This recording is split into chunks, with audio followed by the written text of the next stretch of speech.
तो हेलो बच्चों, स्वागत है सभी का फिर से एक बार फाइट व्यू में। तो अब आज हम क्या करने वाले हैं? आज बेटा हम लोग पढ़ने वाले हैं यहाँ पर न्यूट्रिशन के उस टॉपिक को जो हमने पिछले सेशन में छोड़ दिया था, जहाँ हमारी क्लास कंप्लीट हो गई थी। मतलब आज हम लोग कवर करने वाले हैं एनिमल न्यूट्रिशन। आज हम लोग कवर करेंगे एनिमल न्यूट्रिशन को कवर करेंगे, और हो सकता है कि आज हमारा ये वाला पार्ट फिनिश हो जाए। तो चलिए बिना देरी के अपन स्टार्ट करते हैं एनिमल न्यूट्रिशन, जहां पर सबसे पहला पार्ट हमारा आता है अमीबा। क्या आएगा?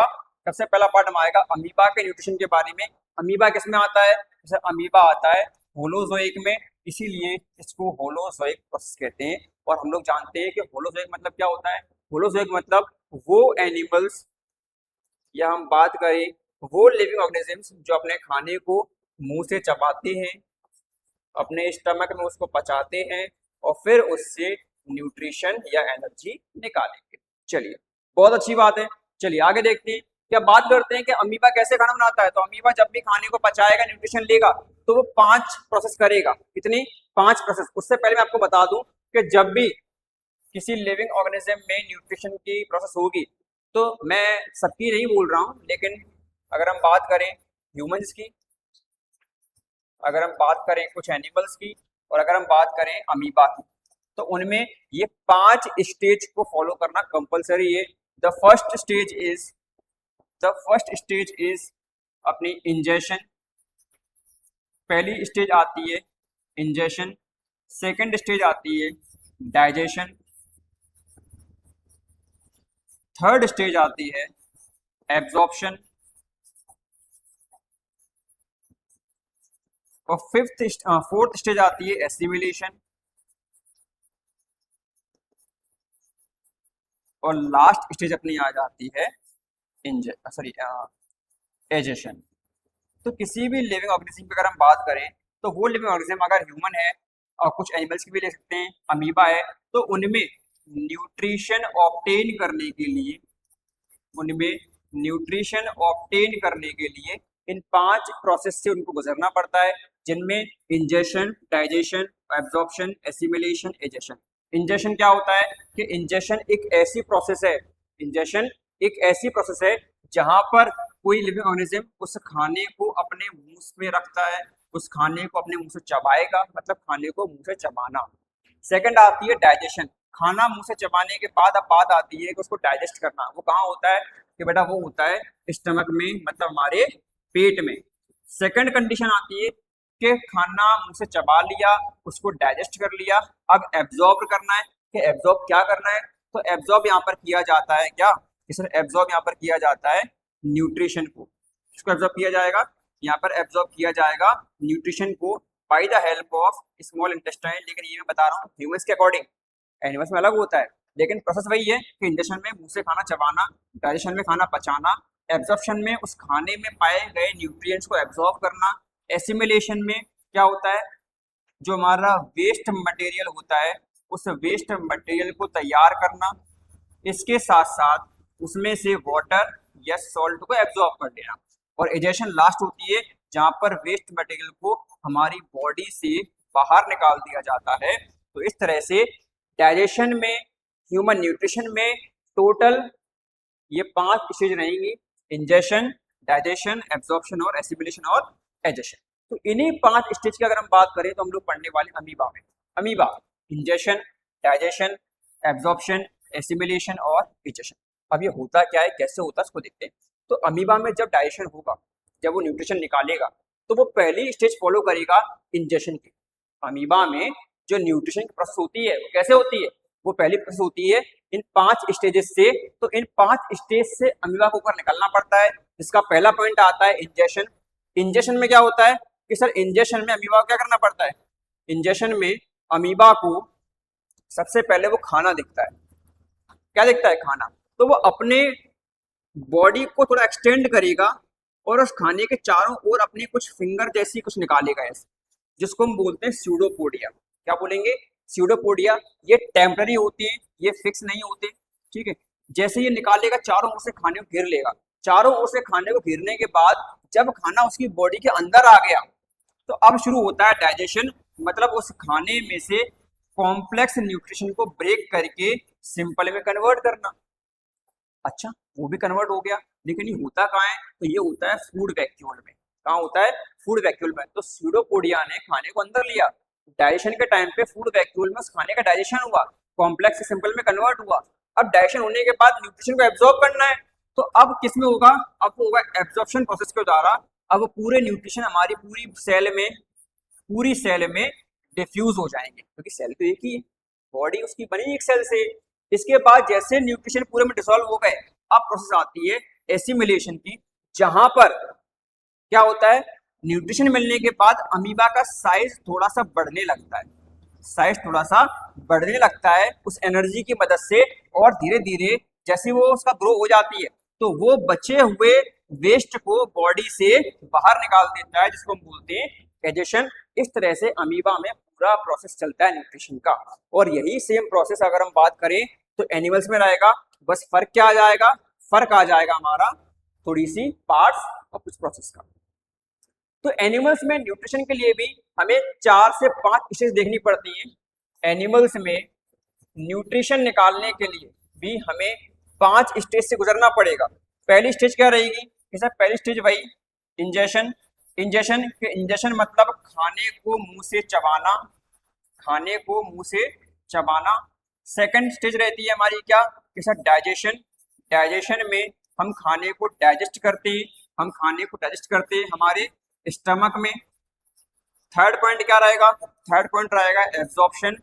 एब्जॉर्प्शन में हम खाने में मौजूद न्यूट्रिएंट्स को एब्जॉर्ब कर लेते हैं, न्यूट्रिएंट्स को एब्जॉर्ब कर लेते हैं, जो कहाँ होता है? स्मॉल इंटेस्टाइन में।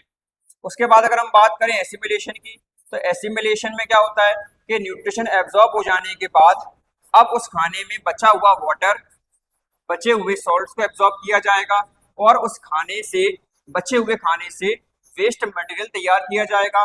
और लास्ट हमारा आता है डाइजेशन। इस वेस्ट मटेरियल को बॉडी से बाहर फेंक दिया जाएगा, thrown out of the body. ये हमारा पूरा प्रोसेस चलता है। इसके बाद अगर हम बात करें कि अब पूरा डायग्राम समझाओ, तो बेटर डायग्राम होता ही है, जिसको हम बोलते हैं एलिमेंट्री कैनाल। क्या बोलेंगे? Alimentary canal. सबसे पहले हमने खाना लिया, फूड, जिसको हमने क्या किया कि मुंह में रखा, हमने चबाया।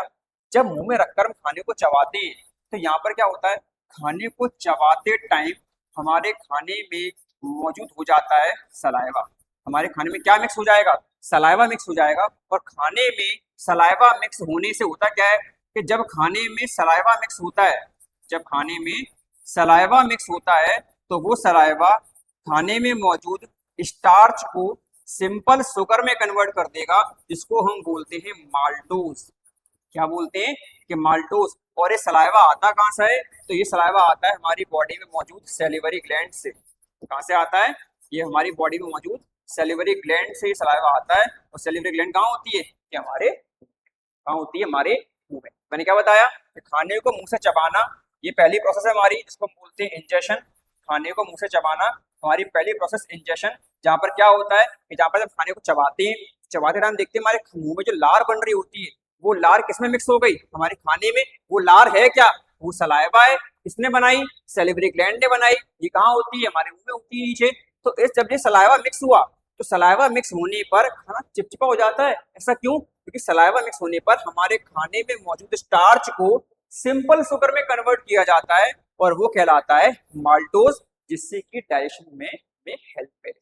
इतना क्लियर है बेटा? तो वही यहाँ दिया गया है कि खाने को से पहले चबाया। अब इसके बाद क्या होता है? इसके बाद वो खाना कहाँ जाता है? इसके बाद वो पचा हुआ खाना जाता है मुंह से नीचे हमारे स्टमक में। कहाँ जाएगा? वो मुंह से नीचे हमारे स्टमक में जाएगा। और जब वो हमारे स्टमक में जाएगा तो कैसे जाएगा? तो स्टमक में जाएगा फूड पाइप के जरिए। किसके जरिए जाएगा? स्टमक में जाएगा फूड पाइप के जरिए, जिसको हम क्या बोलते हैं? इसको हम बोलते हैं ईसोफेगस। क्या बोलेंगे? इसको हम बोलेंगे ईसोफेगस। तो मतलब बात क्या आ रही है? दोबारा देखते हैं सिंपल भाषा में। तो सबसे पहले आप लोगों ने समझ लिया होगा कि हमारे खाने को हमने चबाया, चबाने के बाद हमने जैसे ही उसको चबाया तो उसमें सलाइवा मिक्स हो गया। अब सलाइवा मिक्स हो गया तो क्या हुआ कि सलाइवा मिक्स हो जाने की वजह से वो खाना माल्टोस में कन्वर्ट हो गया। अब वो खाना कहाँ गया? अब वो खाना आया नीचे। किसमें? पेट में। किसमें आया? पेट में आया। पेट में क्यों आया? क्योंकि सर पेट में आपने बताया था, पेट में होता है डाइजेशन। पेट में क्या होता है? पेट में होता है डाइजेशन। लेकिन उससे पहले जब खाना हमारे मुंह से पेट तक आया, तो पेट तक आने में उसको किससे गुजरना पड़ा? उसको किससे गुजरना पड़ा? तो उसको गुजरना पड़ता है फूड पाइप से। किससे? फूड पाइप से। अब एक बहुत शानदार क्वेश्चन आता है, क्या फूड पाइप से खाना डायरेक्टली पेट में गिरता है आके? क्या खाना अपने आप आ जाता है? तो बिल्कुल नहीं। फूड पाइप से खाना जब पेट में आता है तो उसका एक बहुत शानदार मूवमेंट होता है जिसको हम बोलते हैं पेरिस्टल्सिस। क्या बोलेंगे? पेरिस्टल्सिस। पेरिस्टल्सिस एक ऐसा मूवमेंट है मसल्स का जिसकी मदद से हमारा खाना जो हमने मुंह में चबा रहे थे वो खाना कहाँ आता है? पेट में आता है। कैसे आएगा? जैसे कि मान लो ये हमारी एक फूड पाइप है, हमने खाना यहाँ डाला, इसको यहाँ ले जाना है हमें। अब खाना हम यहाँ डालेंगे तो क्या होगा कि खाना यहाँ डालते ही वो खाना जैसे जैसे ऊपर से दबाते जाएंगे वैसे वैसे खाना नीचे आता जाएगा।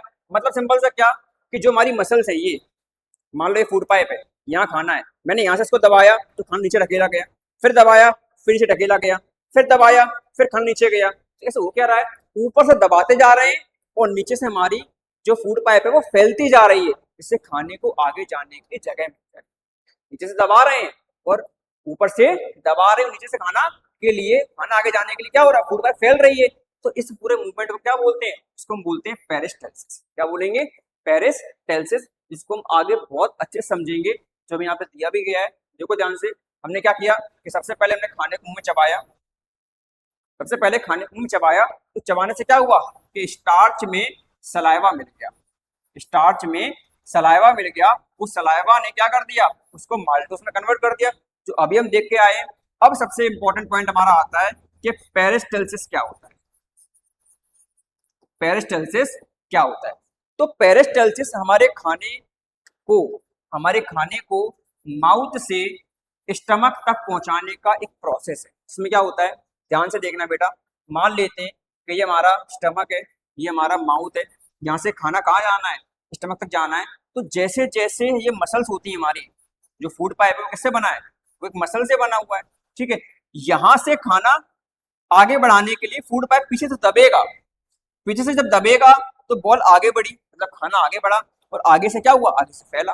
पीछे से दबाया, आगे से फैला, पीछे से दबाया, आगे से फैला। तो पीछे से दबाना और आगे से फैल जाना, जिससे कि खाना इजीली आगे बढ़ सके। तो ये पूरा मूवमेंट कहलाता है पेरिस्टल्सिस, जहां पर मसल्स पीछे तो होती है कॉन्ट्रैक्ट, आगे होती है रिलैक्स, जिससे कि खाना इजीली मूवमेंट करते हुए कहाँ पहुंच जाए?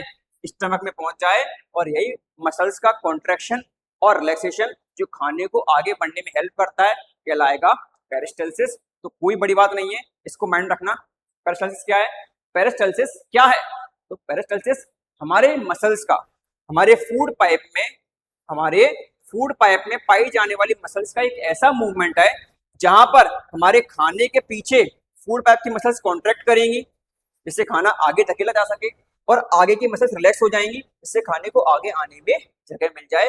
और कॉन्ट्रैक्शन और रिलैक्सेशन की यही मूवमेंट जो मसल से हो रही है, इसी को हम क्या बोलते हैं? इसी को हम पेरिस्टल्सिस बोलते हैं, जिससे खाना इजीली हमारे स्टमक तक जा सके। कोई डाउट बेटा? क्लियर है? हमारा खाना स्टमक तक पहुंच गया। अब बारी आती है कि स्टमक में पहुंचने के बाद क्या होता है। स्टमक में पहुंचने के बाद हमारा खाना जैसे ही पेट में आया, तो पेट में आने के बाद अब असली कहानी चालू होगी। अब खाने का डाइजेशन चालू होगा। अब खाने का डाइजेशन चालू होगा। हमारे पेट में पाया जाता है हाइड्रोक्लोरिक एसिड। क्या पाया जाएगा? Hydrochloric acid. और पाया जाता है पेप्सिन। पेप्सिन क्या करता है? पेप्सिन हमारे खाने को प्रोटीन में ब्रेक करने का काम करेगा। पेप्सिन हमारे खाने में मौजूद प्रोटीन को तोड़ने का काम करेगा। लेकिन अब क्वेश्चन ये आता है, क्या आता है कि सर क्वेश्चन तो ये आता है कि हमें ये बता दो, आपने तो अभी भी मुझे को ये बताया कि हमारे पेट में, स्टमक में क्या होता है? HCl होता है। अगर हमारे पेट में HCl भरा हुआ है तो HCl तो एक स्ट्रॉन्ग एसिड है। HCl तो एक स्ट्रॉन्ग एसिड है, और अगर HCl एक स्ट्रॉन्ग एसिड है तो हमारे पेट को जलाती क्यों नहीं है? पेट को जलाती क्यों नहीं है? तो इसको याद कर लेना। हमारा बॉडीगार्ड पेट का म्यूकस, म्यूकस हमारे पेट के चारों ओर एक प्रोटेक्टिव लाइनिंग बना देगा। क्या बना देगा? एक प्रोटेक्टिव लाइनिंग बना देता है, जिससे कि हमारे पेट पर उस HCl का असर नहीं होता।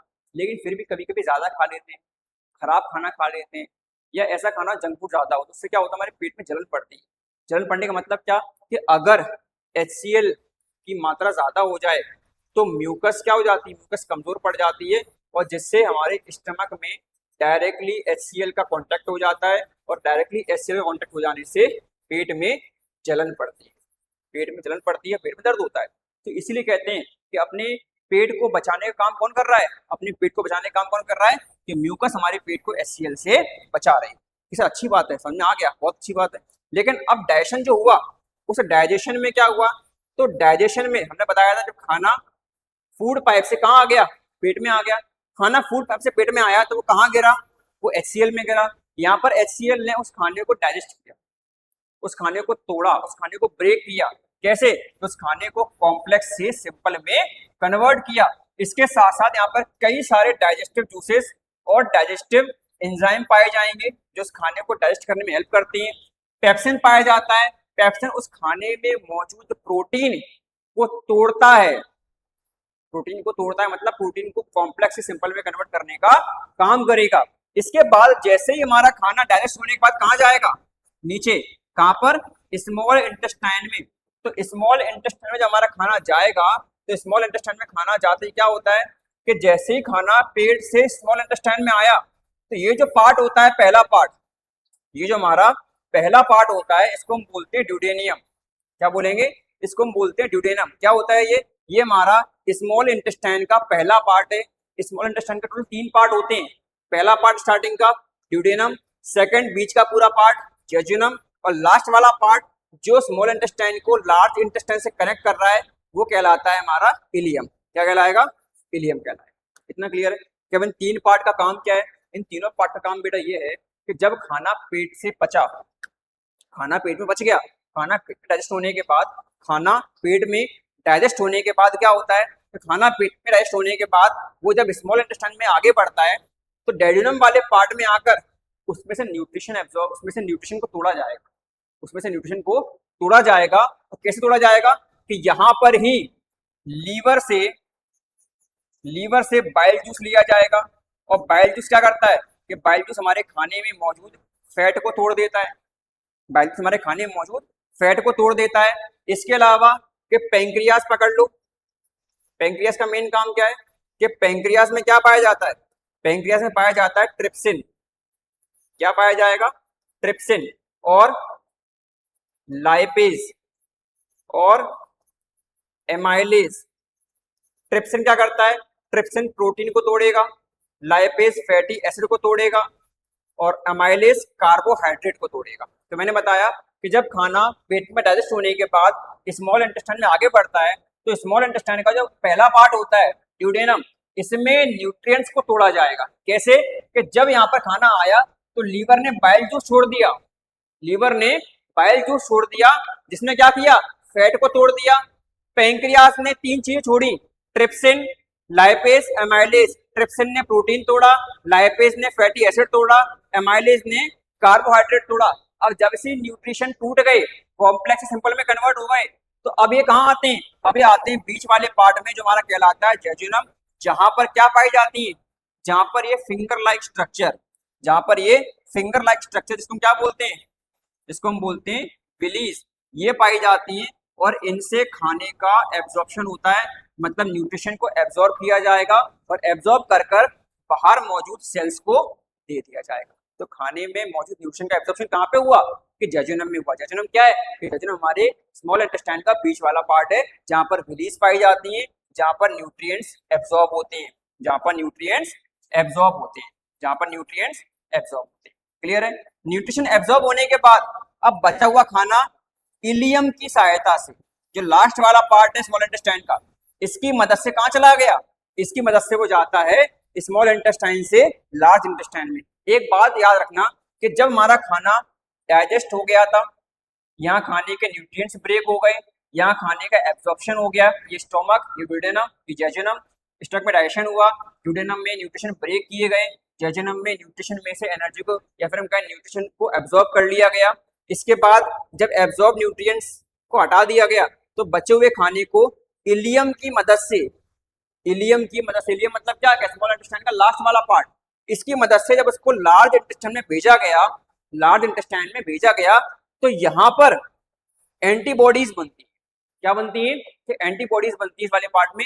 वो एंटीबॉडीज इसलिए बनती है कि लार्ज इंटेस्टाइन के बैक्टीरिया, लार्ज इंटेस्टाइन के बैक्टीरिया और जर्म्स हमारी स्मॉल इंटेस्टाइन में एंटर ना कर पाए, और स्मॉल इंटेस्टाइन में एंटर ना कर पाए, इसीलिए यहाँ पर बनती है एंटीबॉडीज जो इन जर्म्स और बैक्टीरिया को खत्म कर देती है।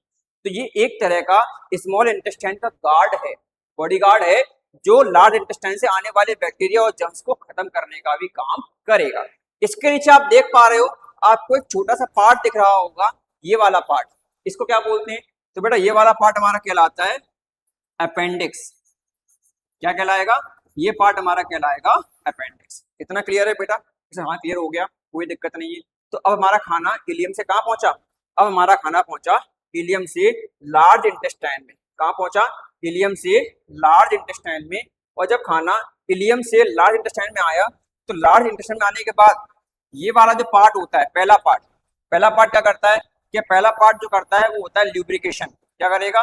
इसे पहला पार्ट करेगा ल्यूब्रिकेशन, पहला पार्ट करेगा ल्यूब्रिकेशन, जिससे कि हमारे उस बचे हुए खाने को इजीली ट्रेवल करने में हेल्प मिल सके। जैसे वो ट्रेवल करता हुआ इस वाले पार्ट में आएगा, तो इस वाले पार्ट में आने से क्या होगा? इस वाले पार्ट में आते ही उसमें मौजूद वाटर और सॉल्ट का एब्जॉर्प्शन चालू हो जाएगा। उसमें मौजूद वाटर और सॉल्ट का एब्जॉर्प्शन चालू हो जाएगा।